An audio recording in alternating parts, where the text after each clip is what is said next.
สถานีวิทยุกระจายเสียงพระพุทธศาสนาแห่งชาติและสังคมคลื่นเพื่อการศึกษาพระพุทธศาสนาและวัฒนธรรมระบบ FM 104.5 เมกะเฮิรตซ์รายการต่อไปเป็นรายการคดีโลกคดีธรรม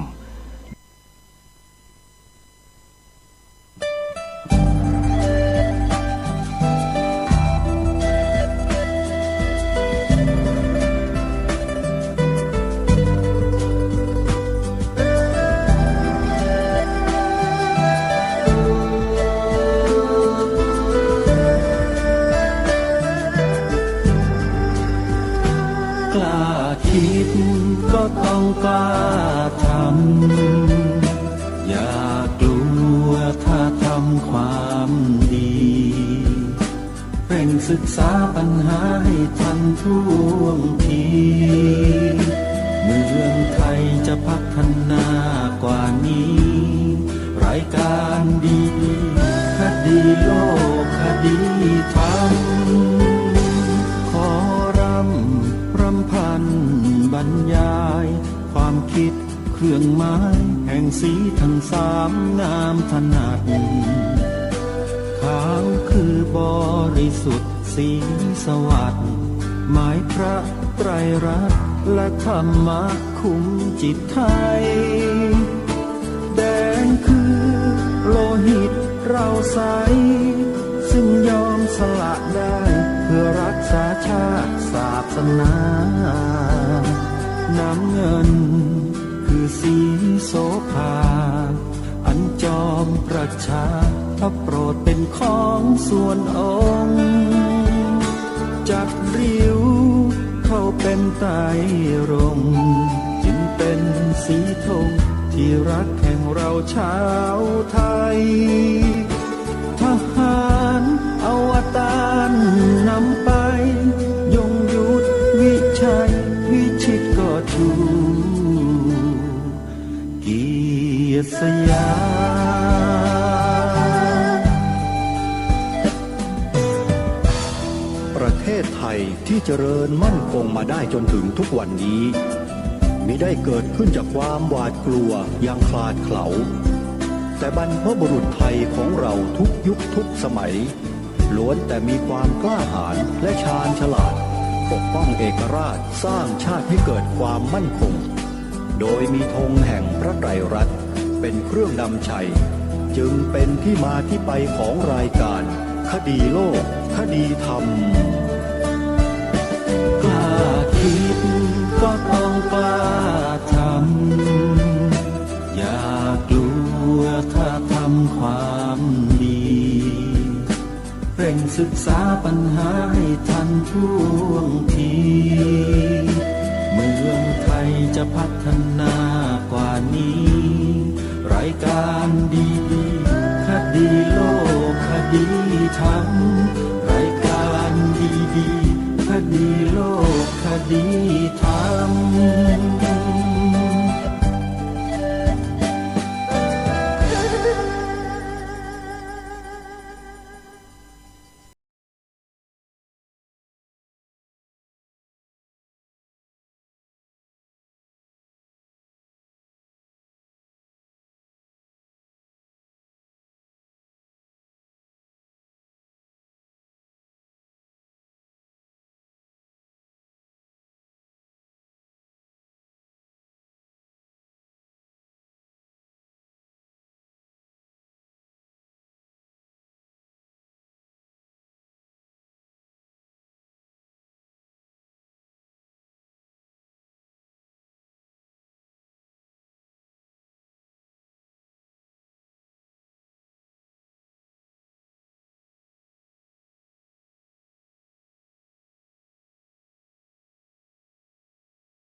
มาพบกับท่านผู้ฟังเป็นปกติ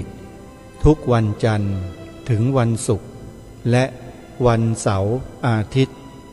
ทางสถานีวิทยุแห่งนี้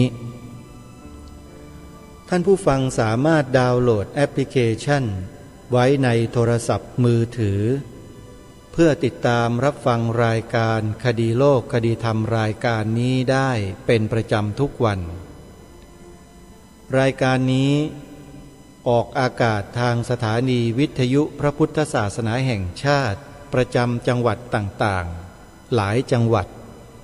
เช่นจังหวัดเชียงใหม่จังหวัดเลยจังหวัดกาฬสินธุ์จังหวัดสุรินทร์จังหวัด101จังหวัดสุพรรณบุรีจังหวัดนครปฐมจังหวัดนครศรีธรรมราชจังหวัดพังงาแล้วก็จังหวัดอื่นๆอีกหลายๆจังหวัดที่เป็นลูกข่ายของสถานีวิทยุเหล่านี้ท่านสาธุชน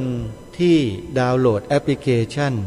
สมาพันธ์สื่อวิทยุพระพุทธศาสนาอาเซียนเอาไว้แล้วท่านจะสามารถติดตามรับฟังรายการธรรมะดีๆจากสถานีวิทยุต่างๆเหล่านั้นตลอด24ชั่วโมงได้อีกด้วยล้วนแล้วแต่มีสาระมีประโยชน์ต่อชีวิตของเราทุกท่านทุกคนทีเดียวรายการคดีโลกคดีธรรมขอรณรงค์ให้พวกเราได้ช่วยกันบอกต่อผู้อื่นให้ดาวน์โหลดแอปพลิเคชันนี้ไว้จะเป็นประโยชน์อย่างยิ่งท่านสาธุชนทั้งหลายในสัปดาห์นี้ก็เป็นอีกสัปดาห์หนึ่งที่รายการคดีโลกคดีธรรมได้เตรียมข้อมูลเทปบันทึกการบรรยายของอาจารย์เสถียรโพธินันทะมาให้กับท่านสาธุชนได้ติดตามรับฟังกันเนื่องจากว่าเสียงบรรยายที่อาจารย์เสถียรโพธินันทะได้ทำการบันทึกเทปเอาไว้นั้นมีประโยชน์ต่อพุทธบริษัทของเราเป็นอย่างมากเพราะเนื่องด้วยว่ามีผู้สงสัยเกี่ยวกับหลักคำสอนของพระพุทธเจ้าของเราแล้วก็มีผู้ถามเมื่อมีผู้สงสัยแล้วถามก็ต้องมีผู้ตอบผู้ที่ตอบปัญหาหลากหลายเหล่านั้นเนี่ยถ้าหากว่าไม่เก่งจริงไม่มีความชำนิชำนาญจริงคงจะตอบปัญหาบางอย่างไม่ได้บางคนอยากจะลองภูมิชาวพุทธเราก็เลยตั้งประเด็นคำถามนอกประเด็นก็มีอาจารย์เสถียรโพธินันทะท่านนี้แหละ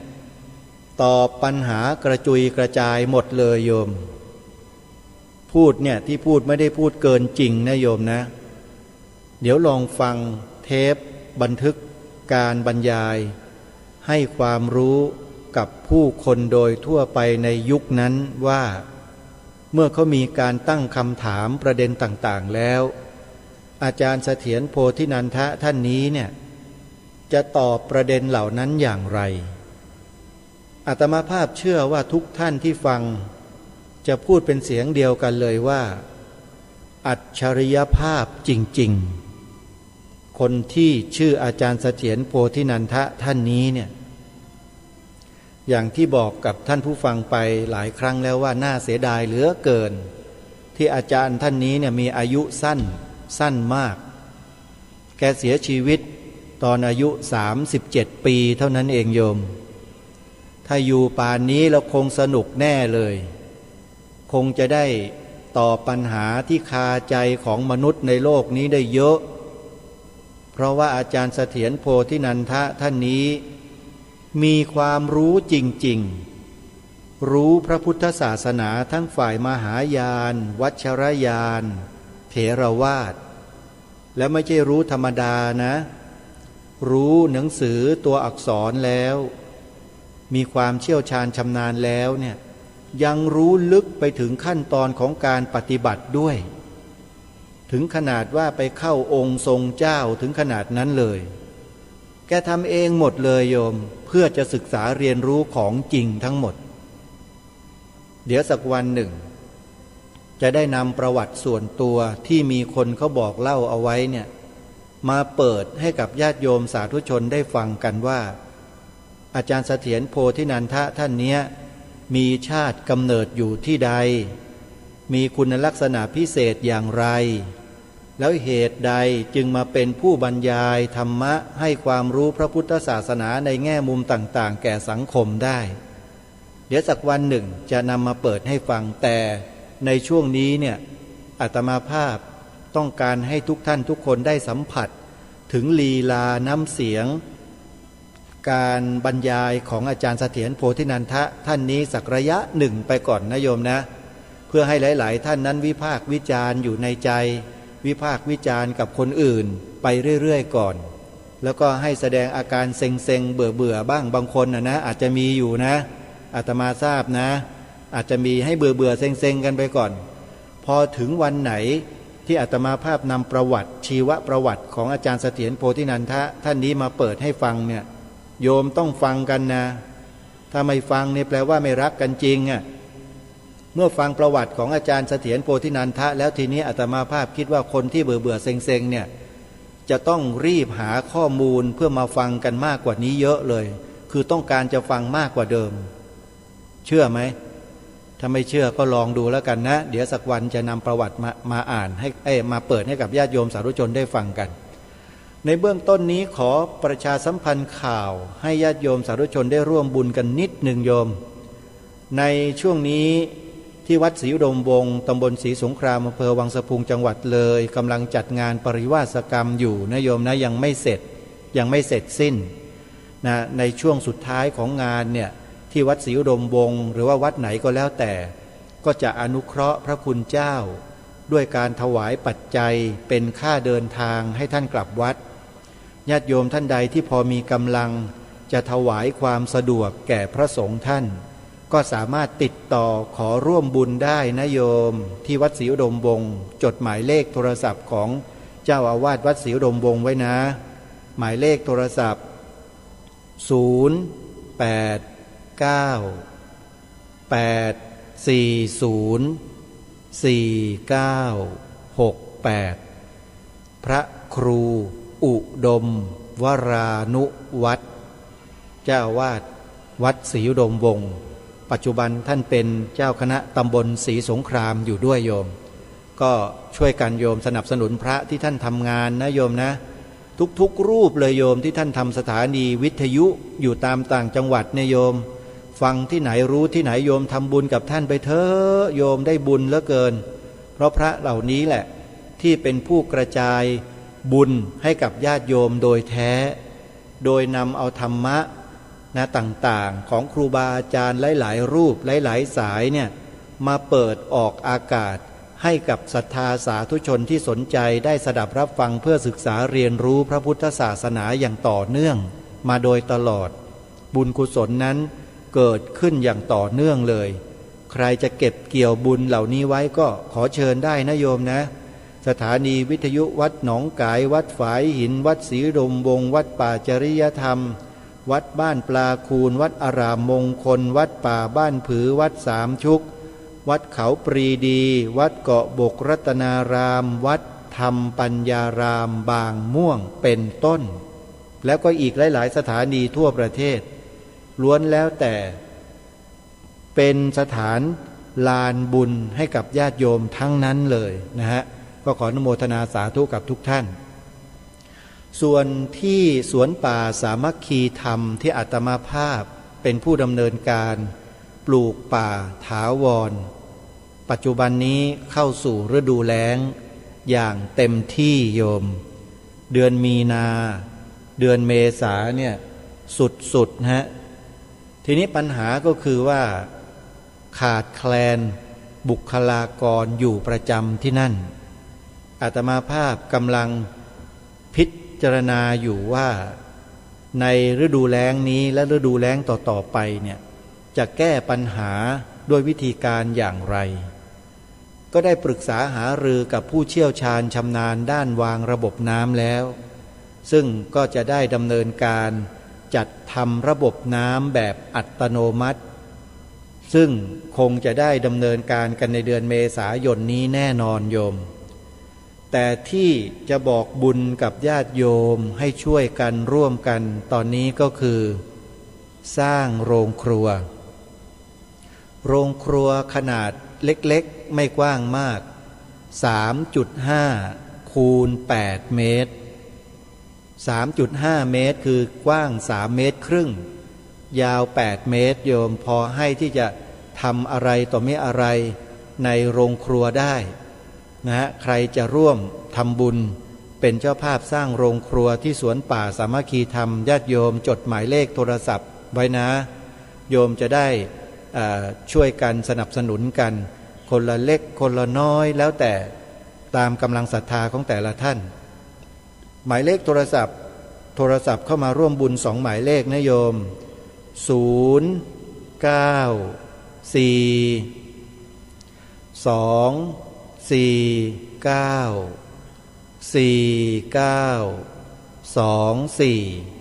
และ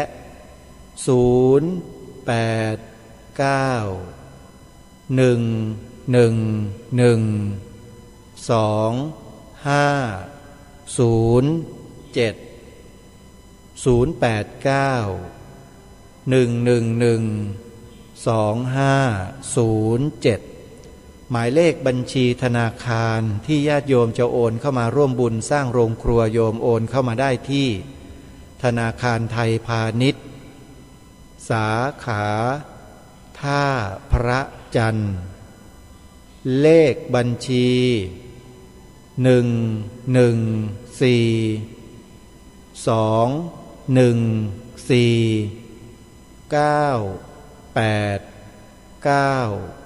114919897ธนาคารไทยพาณิชย์สาขาท่าพระจันทร์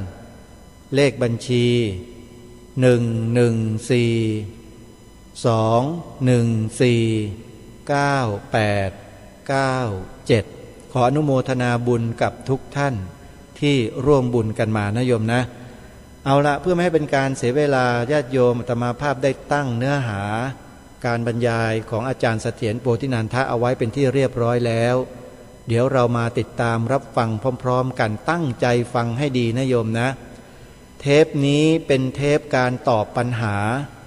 ในชื่อว่าสารพันปัญหาตอนที่5อาตมาภาพหยิบยกตอนที่5ขึ้นมาก่อนมาให้ฟังกันแล้วเดี๋ยวตอนอื่นๆค่อยทยอยมาให้กับท่านสาธุชนได้ฟังพร้อมๆกันฟังการบรรยายการตอบปัญหาของอาจารย์เสถียรโพธินันทะได้พร้อมๆกันณบัดนี้มาว่าอาตมาคิดว่าพระพุทธเจ้ายังทรงพระชนอยู่คงจะบัญญัติว่าภิกษุนั่งรถเมล์ต้องปาจิตตีภิกษุขึ้นเครื่องบินต้องทุกกฎหรือภิกษุออกนอกอาวาสออกนอกอวกาศต้องทุกภาสิทธิ์หรืออาจารย์เห็นว่าอย่างไรตอนท้ายในหนังสือธรรมบทโดยมากก่อนจบธรรมเทศนาปรากฏว่าพหูชนาบรรลุกันเป็นจำนวนมากแม้เทวดาก็บรรลุเป็นโกรธคิดแล้วไม่น่าเชื่อเรื่องโกรธนี่ผมได้เรียนแล้วไงครับบอกว่าเป็นอเนกสังขยาเราจะไปตัดสินถือความตามจำนวนเลขไม่ได้แล้วครับเอาความว่ามากเท่านั้นเองคำว่าแสนโกรธ84,500นี่แปลว่ามากแต่คำพูดชนิดนี้ในครั้งพุทธกาลเขาเข้าใจกันคนครั้งพุทธกาลไม่ได้ถือตามตัวเลขอย่างเราพูดกันทุกวันนี้หรอกเขาเข้าใจเป็นอีเดียมเขาเรียกเป็นสำนวนฝรั่งเรียกว่าอีเดียมคือสำนวนที่พูดกันแล้วคนครั้งนั้นเข้าใจความหมายแต่คนข้างเราห่างสมัยท่านตั้ง 2,500 กว่าปีเราก็ไม่เข้าใจนึกว่าต้องลงตัวเลขจริงๆไม่ใช่สำหรับพุทธเจ้าจะบัญญัติเรื่องนั่งรถเมล์เป็นอาบัติหรือขี่เครื่องบินเป็นอาบัติหรือไม่นะผมนึกว่าคงไม่บัญญัติเพราะพุทธเจ้าบัญญัติสิกขาบทนะดูกาละดูเทศะเหมือนกันถ้าพระองค์ทรงประชนชีพถึงบัดนี้อยู่ความจำเป็นการคมนาคมมีอยู่พระองค์ต้องผ่อนผันตามกาลานุการครับอันนี้ต้องผ่อนผันครับคือว่าสิกขาบทอันใดถ้าไม่เป็นโลกวัชชะหนึ่งไม่เป็นเหตุให้เสียคุณสมบัติทันใจหนึ่งอย่างนี้แล้วก็ทรงอนุโลมตามกาลเทศะได้อนุโลมได้ไม่งั้นพระองค์จะประทานพุทธานุญาตไว้หรือบอกว่าในการที่เราล่วงไปให้สงฆ์ถอนสิกขาบทเล็กน้อยได้หากต้องการนี่แปลว่าทรงเล็งการไกลแล้วว่าการเหตุการณ์โลกต้องเปลี่ยนแปลงไปยังไงบ้าง เพราะนั้นวินัยเล็กๆน้อยๆที่เกี่ยวกับการอุปโภคบริโภคการคมนาคมเครื่องนุ่งห่มก็ต้องเปลี่ยนไปตามการอย่างพระเถรวาทเราทุกวันนี้จะใช่ว่าจะสามารถรักษาจารีตของเก่าได้ครบเมื่อไรแล้วก็รักษาไม่ได้สิ่งที่เรารักษากันได้อย่างที่สุดก็คือว่าเครื่องนุ่งห่มเนี่ยเครื่องนุ่งห่มที่เราห่มกันทุกวันนี้นะฮะไตรจีวรเนี่ยถ้าเขาตั้งมีใครมาถามบอกว่าเครื่องนุ่งห่มประเภทใดบ้างที่มีอายุยืนที่สุดในโลกไม่รู้จักเปลี่ยนแปลงคือไตรจีวรนี่แหละไม่เคยเปลี่ยนแปลงเลย 2,500 กว่าปียังไงก็อย่างนั้นเป็นสไตล์แบบเสื้อที่เก่าแก่ที่สุดในโลกไม่มีแบบไหนเก่าแก่เท่าแบบอื่นเขาเปลี่ยนหมดแล้วทรงอย่างโน้นบ้างทรงสากลบ้างทรงราชประแตนบ้างทรงล้อมพ่อบ้างทรงอะไรต่างๆ108แม้กระทั่งทรงผมพุทธเจ้าไม่เคยเปลี่ยนโกนตะพึดโกนตะพึดไม่เคยเปลี่ยนยังไงก็อย่างนั้น2,500 ปีไม่เปลี่ยนเครื่องแบบพุทธเจ้าก็ไม่เคยเปลี่ยน3 ผืนกันตะพึดไม่เปลี่ยนเลยสีก็ไม่ต้องไปย้อมสีอื่นสีเหลืองตะพึดไม่ได้เปลี่ยนอันนี้แหละเรายืนยันได้อันนี้ไอ้อย่างอื่นเราก็เปลี่ยนไม่ใช่ไม่เปลี่ยนเห็นแล้วว่าทุกวันนี้เราก็เปลี่ยนไปตามกาลานุกาลจะไปว่ามหายานเขาเปลี่ยนไม่ได้เราก็เปลี่ยนไม่ใช่ไม่ได้เปลี่ยนเราก็เปลี่ยนแปลงไปตามท่านพระสุโธจะเซิงกล่าวถามว่าพระมาลัยเป็นอรหันต์หรือไม่ดูเหมือนไม่ปรากฏในสาวกหรือหนังสือพุทธประวัติก็แน่สิครับพระมาลัยน่ะไม่ใช่เป็นพระอรหันต์ครั้งพุทธกาลแต่เป็นอรหันต์ชาวลังกาหลังพุทธกาลหลายร้อยปีพระมาลัยนะเมื่อพุทธปริท่านสุทธิเตโชภิกขุถามมาว่าเมื่อพุทธปรินิพพานแล้วแต่ที่อาจารย์ว่ามหากัจจายนะยังอยู่แต่ทำไมจึงไม่กล่าวถึงพระมหากัจจายนะเลยข่าวสังคายนานั้นก็เพราะเหตุที่ผมว่าคงจะมาไม่ทันประชุมการคมนาคมห่างไกลมากเพราะอุเชนีกับราชคฤห์ในครั้งนั้นน่ะเหมือนกับทุกวันนี้ประเทศไทยกับอเมริกาห่างไกลมากความรู้สึกคนในครั้งนั้นคล้ายๆอยู่คนละภาคโลกก็ว่าได้ห่างไกลกันเหลือเกินถือว่าเป็นปัจจัยชนบทนะก็จะว่าไปแล้วเพราะฉะนั้นพระโสนะไงล่ะพระโสนะอยากจะบวชรอพระให้ครบองค์สงฆ์10 รูปยังรอไม่ได้ตายจริงรอแล้วรอเป็นปีรอตั้งหลายปีหาพระครบ10 รูปในอวันตีชนบทไม่ได้กระทั่งมีพุทธานุญาตอันย่อว่าถ้าในปัจจัยชนบทแล้ว5 รูปก็บวชกันได้ผ่อนลงมาก็พระโสนะเป็นเหตุนี่แหละแล้วพระโสนะนี่แหละอุปชาของท่านคือพระมหากัจจายนะสั่งไว้เมื่อเดินทางไปเฝ้าพระพุทธเจ้าแล้วให้ทูลขอพุทธานุญาตให้ลดหย่อนสิกขาบทเกี่ยวกับจำนวนองค์สงฆ์เวลาจะบวชให้ลดน้อยลงเพราะหาพระในแคว้นอวันตียากเหลือเกินนี่แสดงว่าการคมนาคมห่างไกลกันมากในครั้งนั้นแต่พระมหากัจจายนะยังอยู่ที่รู้ว่ายังอยู่นะเพราะมีพระสูตรหนึ่งในมัชฌิมนิกายพระเจ้ากรุงอวันตีฟังธรรมพระมหากัจจายนะแล้วเลื่อมใสขอถึงพระมหากัจจายนะเป็นสรณะท่านกล่าวว่าอย่าถึงอาตมาเป็นสรณะเลยจงถึงพระผู้มีพระภาคพระองค์นั้นเป็นสรณะเถิดพระเจ้ากรุงอวันตีถามว่าพระผู้มีพระภาคบัดนี้ประทับอยู่ที่ไหนพระมหากัจจายนะตอบว่าพระองค์ได้ดับขันธปรินิพพานแล้วนี่จากสูตรนี้ในดูไม่จะเป็นมัทธุปินทิกะสูตรนะถ้าผมจำไม่ผิดแต่อาจจะคลาดเคลื่อนก็ได้หมายเลข81ถามมาว่าพระเขี้ยวแก้วเมืองลังกาถูกพวกโรมันคาทอลิกเอาครกตำหวานไปหมดแล้ว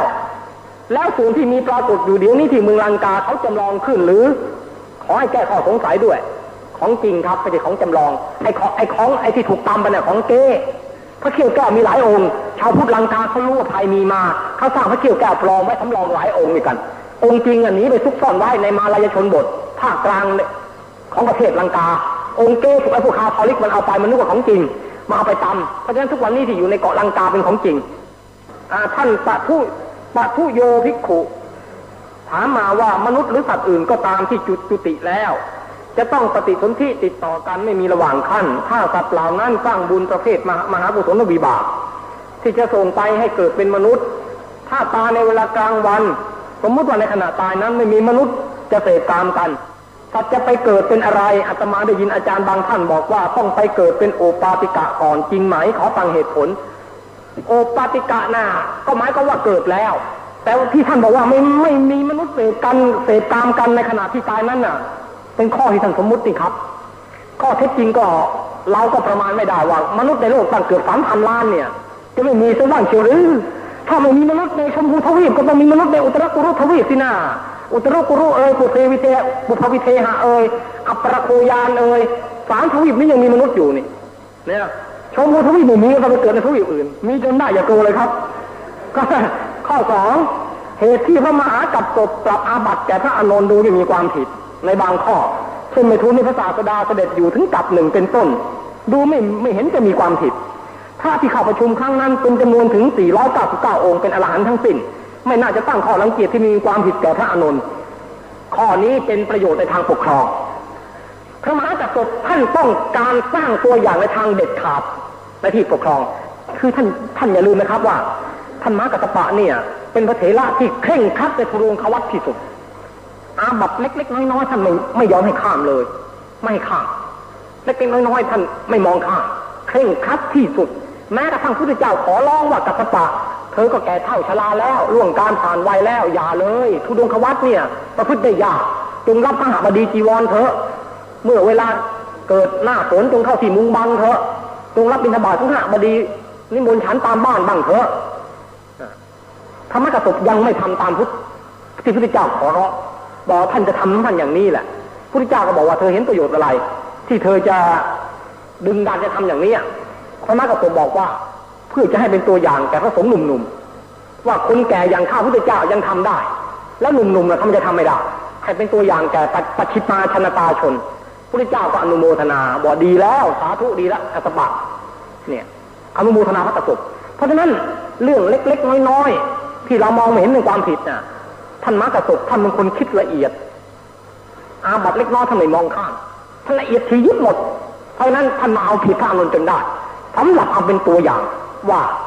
ขณะพระอรหันต์ยังต้องอาบัติจะป่วยกล่าวไปยายกับพระปุถุชน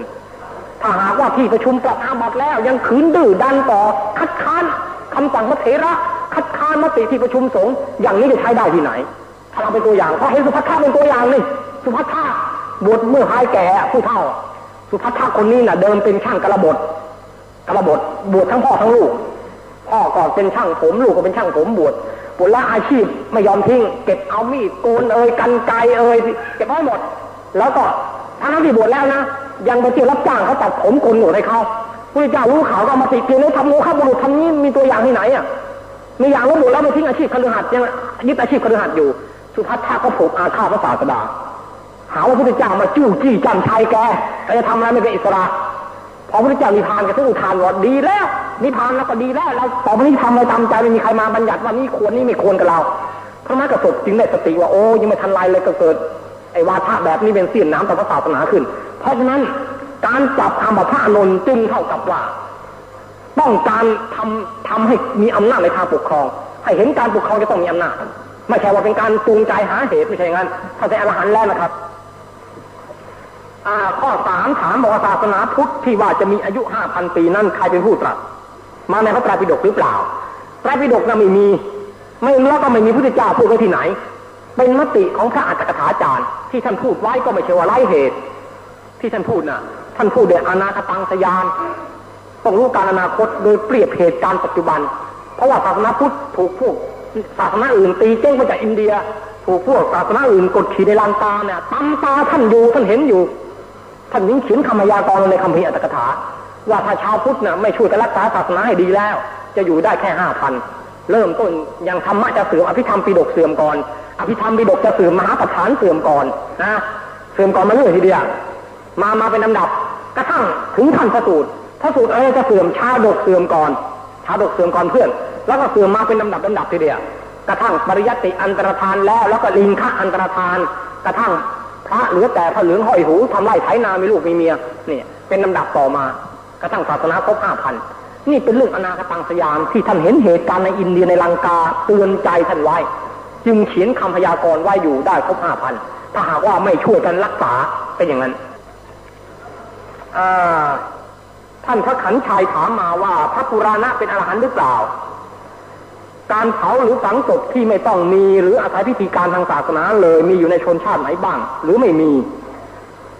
พระปุราณะเป็นอรหันต์หรือเปล่านะไม่มีที่มาที่ไปครับทั้งในบาลีทั้งในอัตถกถาไม่ปรากฏการฝังเผาจึงไม่มีพิธีกรรมศาสนาเลยนะมีอยู่พวกคนป่าในแอฟริกาคนป่าในอเมริกาใต้พอตายปุ๊บก็โยนทิ้งไปเลยหรือฝังไปเลยหรือเผาไปเลยไม่มีพิธีกรรมถามบอกว่าแต่ละศาสนาต่อเหตุอะไรเป็นสำคัญจึงให้มีการเผาหรือการฝังศพสำหรับการเผาน่ะไม่มีอะไรเป็นสำคัญหรอก อย่างในศาสนาพุทธเนี่ยเราไม่ถือว่าฝังหรือเผาสำคัญทั้งสิ้นเราไม่ได้บัญญัติพิธีกรรมเรื่องเกี่ยวกับศพจะต้องทำอย่างงู้นอย่างนี้สำหรับศาสนาพราหมณ์น่ะแน่นอนต้องเผาเพราะถือว่าเผาแล้วเป็นการส่งอาตมันไปสวรรค์ตักเอาแม่พระเทิงเขาเป็นคือพระอักนีเป็นผู้ชายไม่ใช่ผู้หญิงพระอักนีน่ะพาอาตมันไปสวรรค์ต้องอัฐพระเทิงพาไปกระดูกกระเท่าก็ไปลอยในแม่น้ำคงคาให้แม่น้ำคงคาล้างบาปให้ส่วนฝังศพน่ะศาสนาคริสต์กับอิสลามถือว่าถ้าไม่ฝังแล้ววันสุดท้ายที่โลกจะดับพระเจ้าจะให้เทวดาองค์หนึ่งชื่อว่ากาเบรียล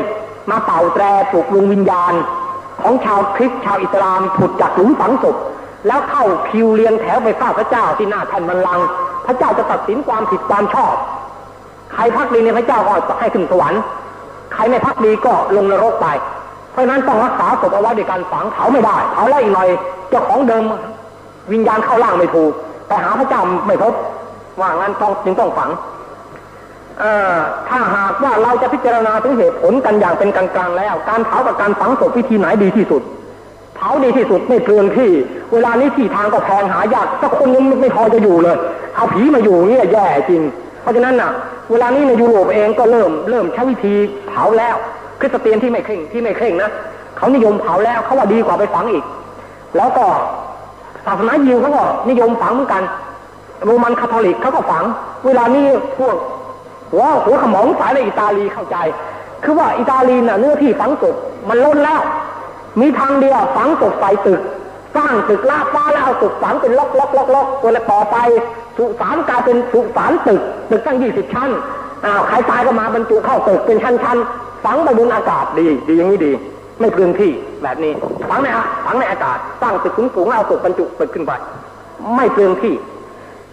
ในสมัยใกล้ปรินิพพานพระอานนท์ได้เข้าไปทูลถามพระศาสดาถึงวิธีการปฏิบัติต่อพระศพของพระศาสดา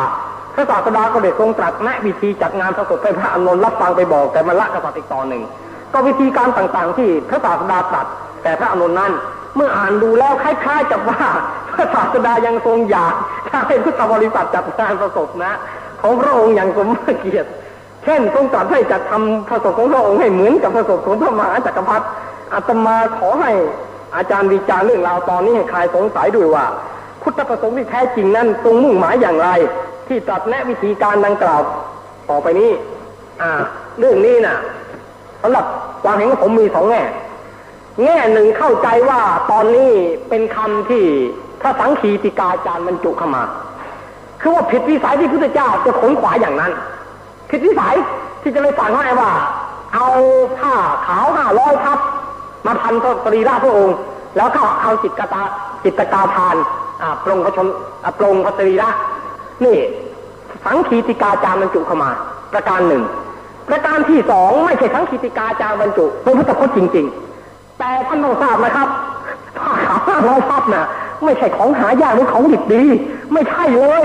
เป็นของที่หาได้ทั่วไปง่ายๆผ้าบางๆ500 ผืนพันศพเท่านั้นเองแหละเนี่ยและคำว่า500เนี่ยท่านทั้งหลายผมได้กราบเรียนแล้วว่าเป็นอเนกสังขยาไม่ใช่ว่าจะมาขนขวายซื้อในตลาดพระอุรัสพันหาอะไรครบ500บางร้านจะหาผ้าขาวสัก100 ทับยังไม่มีเลยต้องไปหากว้านซื้อตามร้านต่างๆตั้งหลาย10 ล้านก็จะครบ500 ทับเดี๋ยวนี้แหละในกรุงเทพเดี๋ยวนี้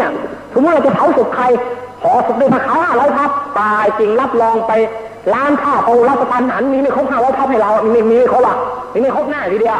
ต้องหาหลายร้านหลายแห่งแต่ว่าผ้าขาว500 ทับในครั้งพุทธกาลน่ะเป็นเพียงแต่ว่าผ้าขาวหลายๆผืนแปลว่าผ้าขาวหลายๆผืนไม่จำเป็นจะต้องยืนไม่จำเป็นต้องยืนตัวต่อ500 ผืนไม่จำเป็นได้กล่าวมาแล้วว่าอเนกสังขยาแล้วข้อนี้พระพุทธเจ้าก็ไม่อยากจะให้พูดบอกอานนท์เธออย่าขนขวายเลย1สรีระของเราเป็นหน้าที่ของพวกกษัตริย์พวกขหบดีพวกพราหมณ์ที่เขานับถือตถาคตมีเขาจะจัดการกันเองแต่พระอานนท์แข่งขันพระองค์นี่บอกว่าไม่ได้พระเจ้าค่ะถ้าข้าพระองค์ไม่ถามไว้ถ้าเผื่อพวกนี้พวกข้าบดีพวกกษัตริย์พวกพราหมณ์เขาถามขึ้นว่าพระอานนท์จะจัดการกับสรีระพระศาสดาอย่างไรข้าพระองค์ไม่ถามว่าตอบเขาไม่ถูกเขาจะติเตียนได้เพราะฉะนั้นต้องขอทูลถามพระพุทธเจ้าจึงจำพระทัยแสดงแล้วที่แสดงบอกว่าให้พวกนั้นเอาก็ง่ายๆว่าดูก่อนอานนท์เอาผ้าขาว100 ผืนพันศพตถาคตแล้วก็เอาไปเผาเสียวางเพียงแค่นี้เองไม่เห็นจะเป็นข้อที่แสดงว่าพระองค์อยากจะให้ใหญ่โตสมพระเกียรติไม่เป็นนี่ครับไปพิจารณาอ่านข้อความให้ดีนะครับไม่เป็นเลยไม่ได้บ่งเลยถ้าพระองค์ตรัสบอกว่า ถ้าตถาคตตายแล้วก็เอาเข้าโกรธนะหลังจะเข้าโกรธแล้วจะต้องมีพวงหรีดและได้พวงนะมันติดไว้หน้าโกรธแล้วก็ถึง7ต้องทุกวันต้องมีคนสวดมีคนมาทำบุญให้ต้องมีประโคมนะแล้วก็ต้องมีละครมีหนังมีงิ้วมีนาฏยะประกวดขันประชันการต้องแจกการ์ดงานศพเยอะแยะแพร่หลายไปอย่างนี้เข้ามาว่ากันว่าพระศาสดาน่ะทรงขนขวายเรื่องสรีระไม่ต่างกับชาวบ้านไม่เป็นนี่ครับเรื่องนี้ไม่เป็นเลยพิจารณาของแท้เถอะเนี่ยพูดง่ายๆว่าเขาเผาศพจักรพรรดิเป็นยังไงก็เผาศพเราอย่างนั้นเถอะหมายความว่าเผาศพผู้ใหญ่ในครั้งนั้นน่ะเขานิยมเผาเป็นอย่างไรก็จงเผาศพเราอย่างนั้นอย่างน้อยที่สุดพระองค์ตรัสบอกว่าจงเอาเสือเก่าๆไปห่อศพแล้วไปทิ้งไปเผาเสียหมดเรื่องพวกพราหมณ์พวกกษัตริย์พวกข้าพเจ้าเขาจะยอมไหมเขาไม่ยอมไม่ได้พระบรมศาสดาจะทำอย่างนี้ไม่ได้เขาต้องขนขวายอยู่ดีเพราะฉะนั้นไหนๆเขาต้องขนขวายเผาอย่างกษัตริย์แล้วก็จัดไปซะเลยบอกว่าทำกษัตริย์ยังไงก็ทำกับเราอย่างนั้นเพราะถ้าโดยชาติพระองค์ก็เป็นขัตติยะโดยชาติเขาก็ต้องถวายพระเกียรติอยู่แล้วต้องเผาศพให้สมเกียรติเป็นขัตติยะอยู่แล้วจะป่วยกาพยายกับพระองค์เป็นธรรมราชายิ่งกว่าขัตติยะซะอีกนะข้อนี้ไม่แปลกไหมครับข้อนี้ครับท่านผู้นี้ถามมาบอกว่าที่พระพุทธเจ้าแสดงนิมิตโอภาสกับพระอานนท์น่ะคล้ายๆแสดงว่าพระองค์ก็อยากจะอยู่ในโลกทำไมพระองค์ไม่แสดงอิทธิฤทธิ์ให้อยู่ต่อไปเลยทำไมต้องให้พระอานนท์อาราธนาไม่เรื่องอะไร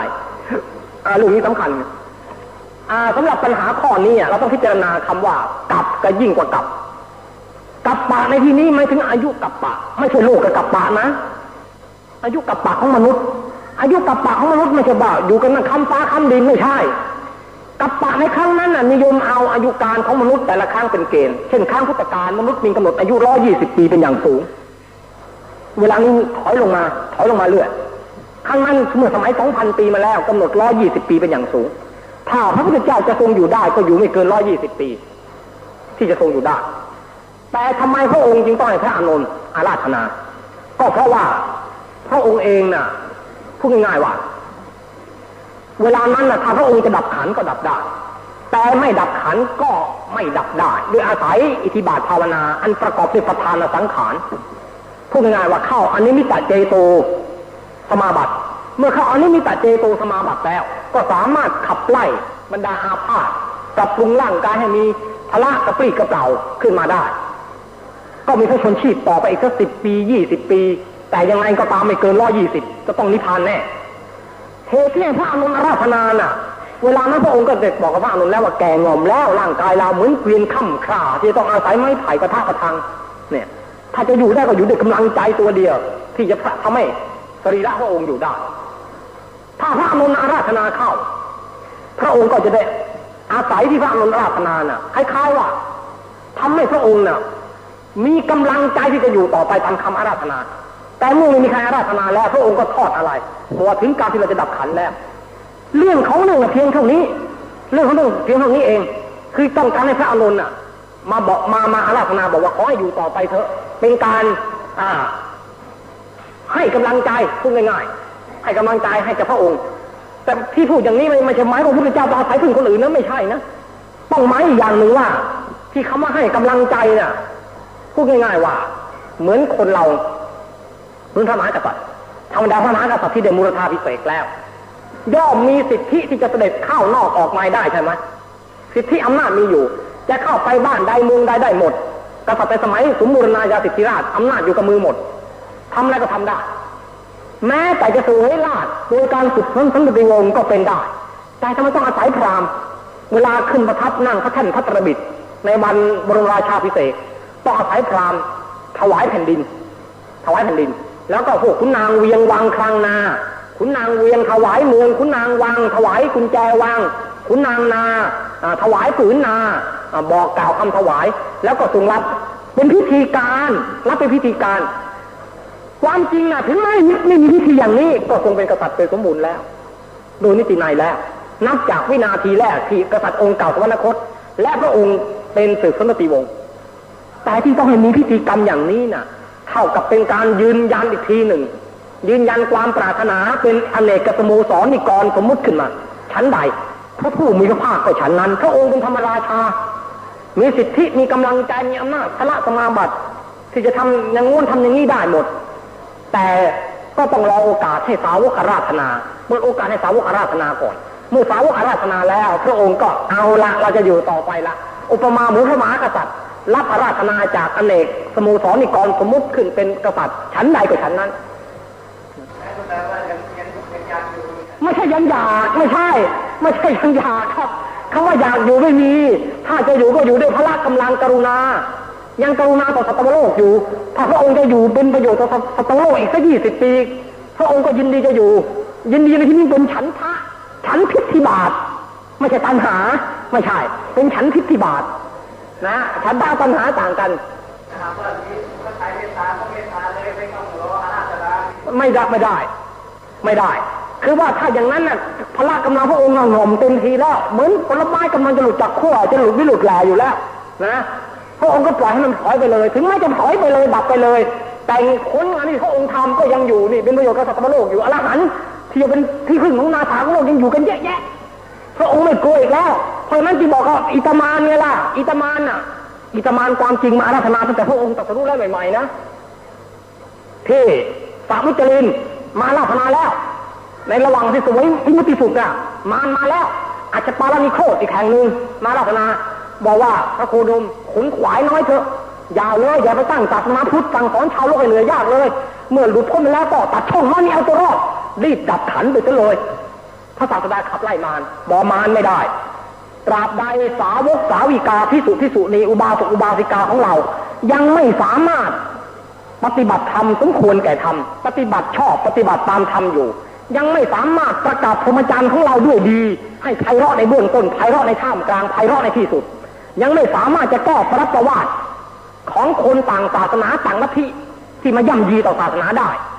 ตราบนั้นตถาคตยังไม่ดับขันธนิพพานพูดอย่างนั้นมารก็ลาไปในพรรษาสุดท้ายที่อาพาธหนักในเมืองเวสาลีมารตัวนี้ก็โผล่เข้ามาอีกมาบอกว่าได้เวลาแล้วพระเจ้าค่ะพระองค์จำคำปฏิญาณเมื่อ45 ปีก่อนโน้นได้ไหมที่พระองค์ประทับอยู่ที่อัชปารานิโคตต้นไทรอันเป็นที่พักแห่งเด็กเลี้ยงแพะที่สมุรุเวลาเสนานิคมจำได้ไหมมาทวนสัญญาเก่ากับพระพุทธเจ้า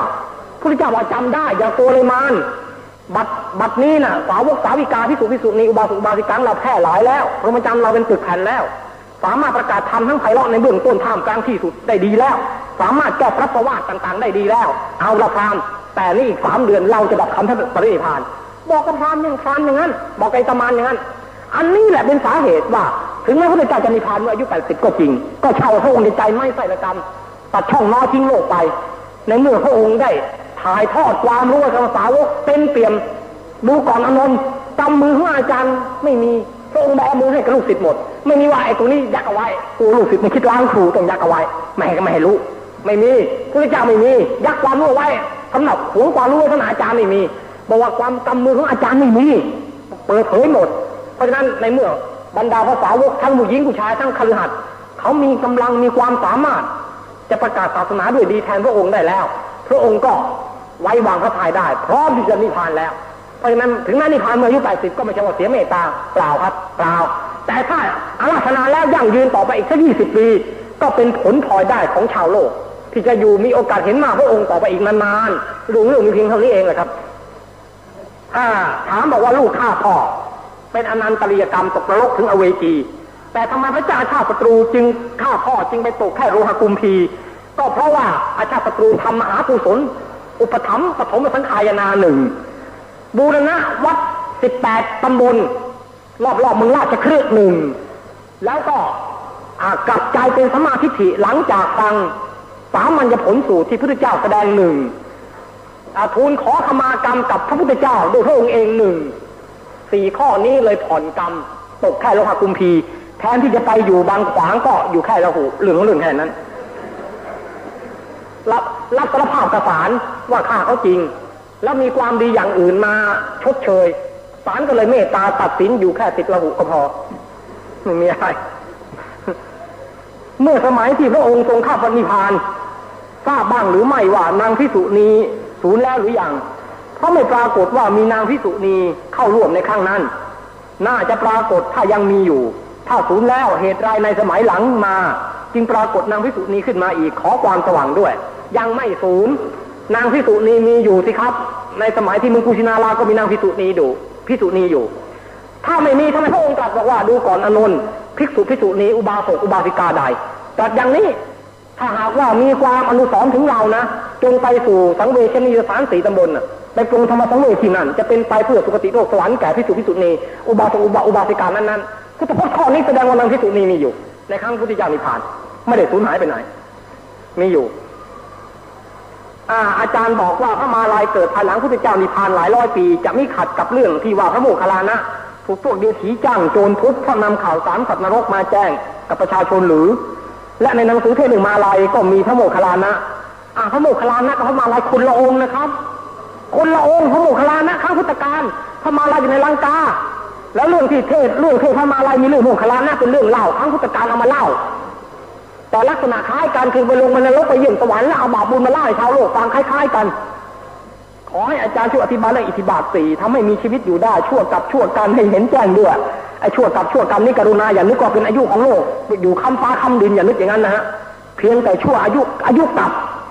อย่างคนนี้ถือว่า75ปีเป็นเกณฑ์อยู่เกิน75ก็ถือว่าอายุ1กับแล้วจะบอกให้อายุ80ปีก็พูดเลยอายุเกิน1กับไปแล้วอายุไขมนุษย์ปัจจุบันนี่75ปีเป็นอย่างสูงใครเกิน75ต้องเป็นลาภของชีวิตต้องเรียกว่าอยู่ได้เกิน1กับเดี๋ยวนี้นะอายุเกิน76ขึ้นไปแล้วก็บอกฉลองอายุเกิน1กับแจกบัตรฉลองอายุได้มาแสดงมุทิตาบัตรว่าข้าพเจ้านี่อายุเกิน1กับแล้วเขาถามว่า1กับหมายถึงอะไรหมายถึงอายุกับปะ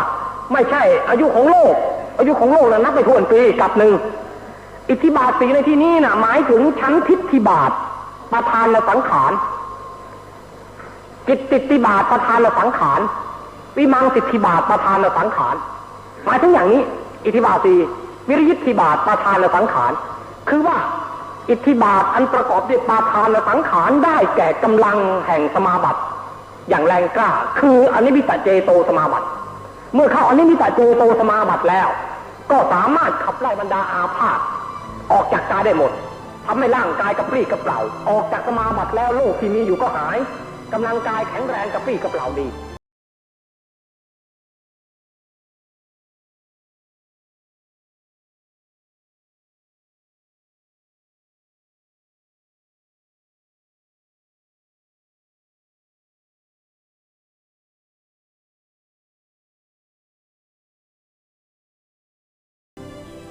ฟังมาถึงตรงนี้เวลาของรายการก็หมดลงต้องขออภัยทุกท่านที่กำลังฟังเพลินในช่วงนี้อยู่ทุกท่านทีเดียวสารพันปัญหาเทปอันนี้ยังมีให้เราฟังกันต่อเนื่องในวันพรุ่งนี้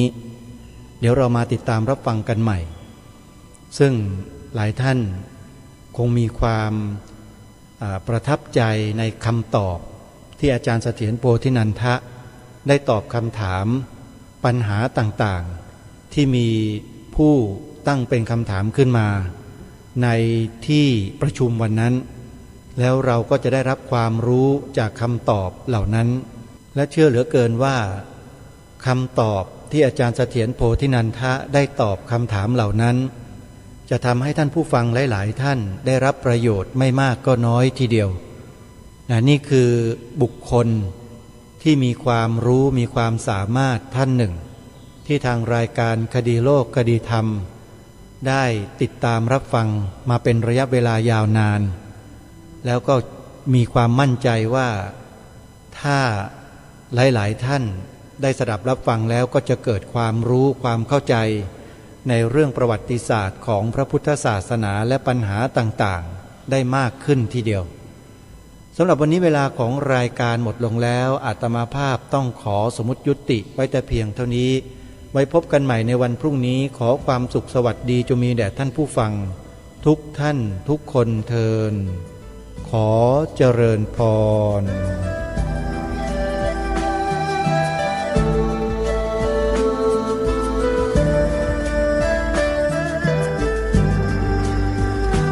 กล้าคิดก็ต้องกล้าทำอย่ากลัวถ้าทำความดีเร่งศึกษาปัญหาให้ทันท่วงทีเมืองไทยจะพัฒนากว่านี้รายการดี